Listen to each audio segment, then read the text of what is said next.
እንዴ ማዬ ምን ሆነሻል? ተይኝ እስኪ ተይኝ ሰላም። ይሁንሽውን ለምን አትነግሪኝም?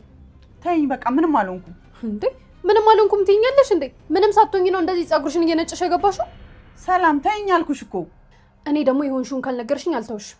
ድሮም እናንተ ናችሁ መጫወቻ ያደረጋችሁ። ደግሞ እኛ ምን አደረግን? የማንንም ልቅምቃሚ ያፈራኝ ካሽ እያላችሁ በቁም ያዘረፋችሁ። ቆይ ስለማን ነው እያወራሽ ያለሽው? ሀና ስለምትባለው ሌባ ነዋ። ስለማን አወራለሁ ሌላ? ምን ሀና? አዎ ሀና። ስሟን ቄስ ይጥራው ደግሞ ስሟን ጠራሁት። ሀና ደግሞ ምን አደረገች? ምን ያላደረገችኝ ነገር አለ? ንገሪኝ እንጂ እማዬ። በቁሜ ዘረፈችኝ እያልኩሽ ነው አይገባሽ? ሀና ነች የዘረፈችሽ? አዎ ሀና። እንዴ ጥብቅና ልትቆሚላት ነው? መች ነው የዘረፈችሽ? እኔማ በምን አውቄው? እሷ ናች መች እንደዘረፈችኝ የምታውቀው። ለምን እሷን አትጠይቂያትም? ኧረ እማዬ ዛሬ ምን ሆነሻል? ቆይ ምንድን ነው እያወራሽ ያለሽው? ለነገሩ እናንተ የሀና ነገር እንደማይሆንላችሁ የታወቀ ነው። የተፈጠረውን ነገር ንገሪኝና እኔም ልወቅ። እንደውም ውጪልኝ። ከአንቺ ጋር እንደውም ማውራት አልፈልግም። ውጪ